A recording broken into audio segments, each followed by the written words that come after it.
Hello students. स्वागत है आपका अपने YouTube channel SK math study में। तो पिछले क्लास हम लोग पढ़े थे वर्ण विचार का लास्ट टॉपिक अल्पप्राण महाप्राण घोष अघोष और वर्तनी। और आज हम लोग पढ़ेंगे किन वर्णों का उच्चारण स्थान क्या है। इसका अर्थ यह है कि किस वर्ण का उच्चारण कहाँ से होता है, यानी कोई भी वर्ण जो हम बोलते हैं तो किस जगह से बोला जाता है। यह टॉपिक बिहार बोर्ड की परीक्षा के साथ साथ प्रतियोगी परीक्षाओं के लिए भी बहुत महत्वपूर्ण है, इसलिए वीडियो को अंत तक जरूर देखिए। जरा सोचें, क बोलते समय आवाज कहाँ से निकलती है? जब जीभ का पिछला भाग कंठ के पास कार्य करता है तब जो वर्ण निकलते हैं उसे कंठ्य वर्ण कहते हैं। देखते हैं आगे। पहले जो स्पर्श व्यंजन है उनका उच्चारण स्थान देखते हैं। क वर्ग, च वर्ग, ट वर्ग, त वर्ग और प वर्ग, इनका जो उच्चारण स्थान है, क वर्ग का उच्चारण स्थान कंठ है, च वर्ग का उच्चारण स्थान तालु है, ट वर्ग का उच्चारण स्थान मूर्धा, त वर्ग का दंत, प वर्ग का ओष्ठ। ठीक है। क वर्ग का मतलब क्या होता है? क वर्ग का मतलब होता है क ख ग घ अंग। च वर्ग का मतलब च छ ज झ ञ। ट वर्ग का मतलब ट ठ ड ढ और न। त वर्ग का मतलब है त थ द ध और न। प वर्ग का मतलब है प फ ब भ और म। यहाँ पर य छूट गया है तो य यहाँ पे लिख देते हैं। ठीक है। अगला जो है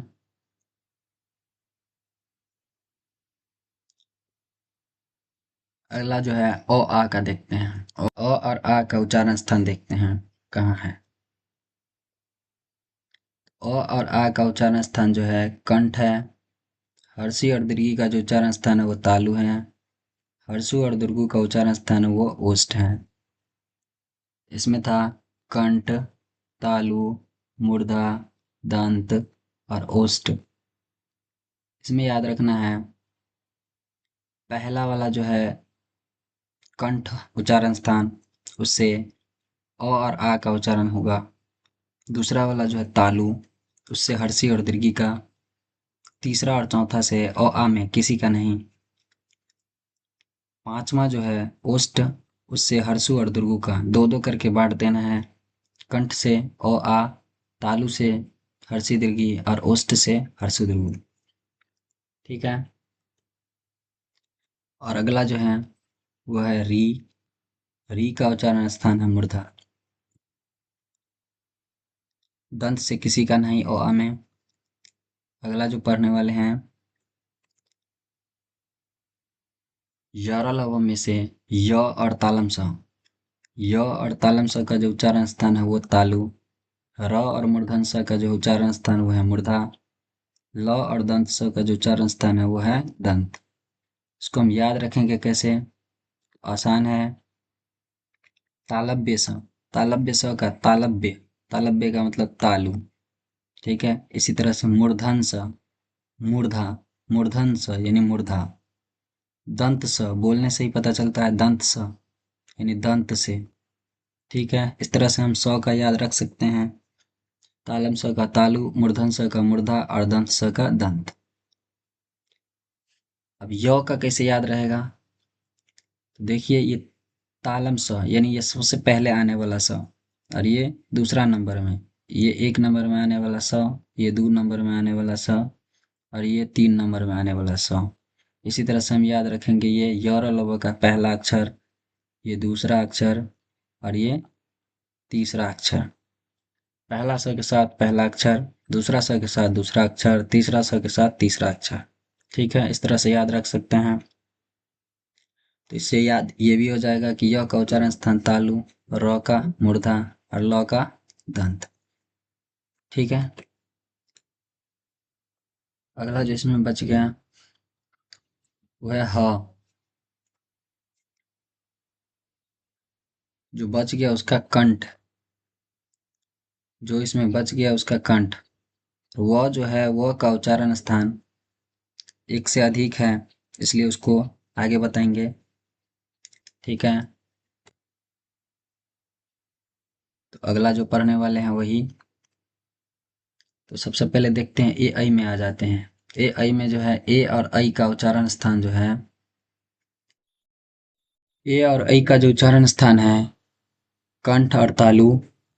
ओ और ओ का जो उच्चारण स्थान है कंठ और ओष्ठ। अगला जो है व का उच्चारण स्थान है दंत और ओष्ठ। व का जो उच्चारण स्थान है दंत और ओष्ठ। पूछा जाएगा दंतोष्ठ वर्ण कौन है, तो वह दंतोष्ठ वर्ण कौन है, वह ए और ऐ का जो उच्चारण स्थान है वह है कंठ और तालु। ओ और औ का जो उच्चारण स्थान है वह है कंठ और ओष्ठ। व का जो उच्चारण स्थान है वह है दंतोष्ठ। एक ही ऐसा वर्ण है जो दंतोष्ठ है, आप लोग याद रखिएगा। एक ही ऐसा वर्ण है जो दंतोष्ठ है। दंतोष्ठ वर्ण कौन है, वह। ठीक है, ए और ऐ का जो उच्चारण स्थान है वो कंठ और तालु क्यों है, तो ये जो बना है वो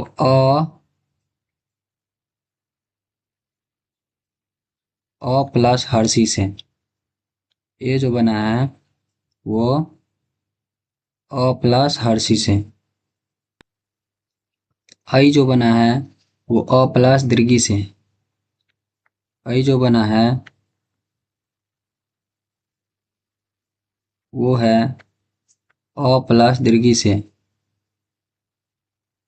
ठीक है, अ जो बना ये जो बना है अ प्लस हर्षी से, और ऐ जो बना है अ प्लस दीर्घी से।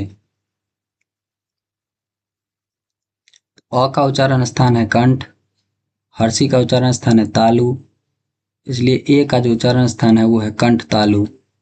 ऐ में देखिए तो ए ऐ जो बना है वो अ प्लस दीर्घी से, तो अ का उच्चारण स्थान है कंठ और दीर्घी का उच्चारण स्थान है तालु, इसलिए ऐ का जो उच्चारण स्थान है वो है कंठ और तालु। इसी तरह से ओ और औ का जो उच्चारण स्थान है, ओ और औ का जो उच्चारण स्थान है वो ओ बना है अ प्लस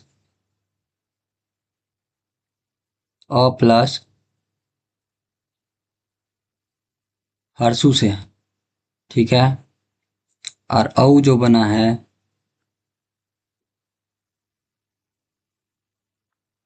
औ जो बना है अ प्लस दुर्गु से।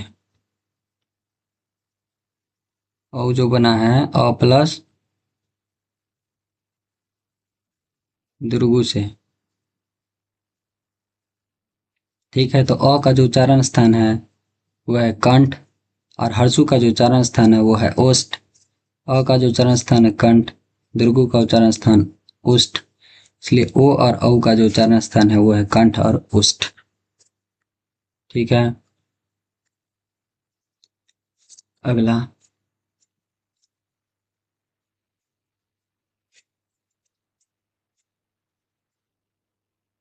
अगला यहाँ पे सारा वर्ण आपको एक साथ मिल जाएगा।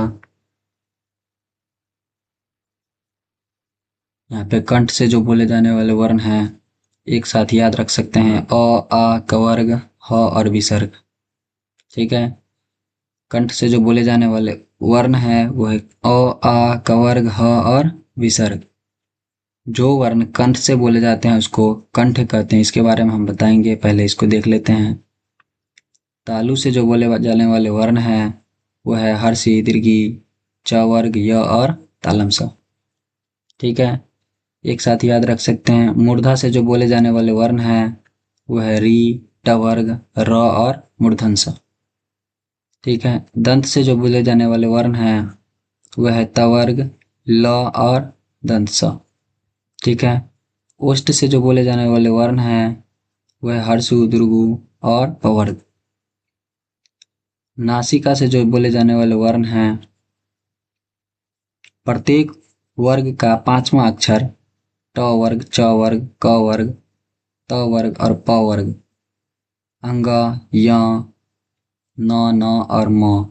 यहाँ पे य नहीं लिखा है, य लिख देते हैं। इसका जो उच्चारण स्थान है नासिका। प्रत्येक पंचमाक्षर का जो है उच्चारण स्थान वो है नासिका। अगला जो है कंठ तालु। ए और ऐ का जो उच्चारण स्थान है वो है कंठ और तालु। नेक्स्ट है कंठ और ओष्ठ। ओ और औ का जो उच्चारण स्थान है वो है कंठ और ओष्ठ, दंत ओष्ठ। अगला दंत ओष्ठ। व का जो उच्चारण स्थान है वो है दंत और ओष्ठ। एक ही ऐसा वर्ण है जो दंत ओष्ठ है, जिसको याद रखिएगा। अब अगला जो है, जो वर्ण कंठ से बोले जाते हैं उसको कहते हैं कंठ्य वर्ण। ठीक है, कंठ्य। जो वर्ण तालु से बोले जाते हैं उसको कहते हैं तालव्य वर्ण। जो, यहाँ गलत हो गया है। जो मूर्धा से बोले जाते हैं उसको कहते हैं मूर्धन्य। जो ओष्ठ से, जो दंत से बोले जाते हैं उसको कहते हैं दंत्य। जो ओष्ठ से बोले जाते हैं उसको कहते हैं ओष्ठ। जो नासिका से बोले जाते हैं उसको कहते हैं नासिक के वर्ण। जो कंठ और तालु, कंठ और तालु, कंठ और तालु से बोला जाता है उसको कहते हैं कंठ तालव्य। यहाँ पे भी ऊपर नीचे हो गया है। जो कंठ और तालु से देख करके समझ सकते हैं, कंठ और तालु, कंठ और तालु से जो बोला जाता है उसको कहते हैं कंठ तालव्य। टाइपिंग मिस हो गया है। अगला जो है कंठ और ओष्ठ से बोले जाने वाले हैं उसको कहते हैं कंठ ओष्ठ। यहाँ से समझ सकते हैं कंठ और ओष्ठ, कंठ और ओष्ठ। ठीक है। जो दंत और ओष्ठ से बोले जाते हैं उसको कहते हैं दंतोष्ठी वर्ण। ठीक है, तो ये जो है इस साइड का ये है उच्चारण स्थान, और ये जो इस साइड है ये है नाम, और बीच में जो है ये है वर्ण। ठीक है, इसको एक साथ आप लोग ऐसे याद रख सकते हैं। सारा वर्ण एक साथ दे दिया गया है। आज का क्लास यहीं पे समाप्त करते हैं। अगर आज का क्लास आप लोगों को समझ आया होगा तो वीडियो को लाइक करिएगा, अपने दोस्तों के पास शेयर कर दीजिएगा। धन्यवाद।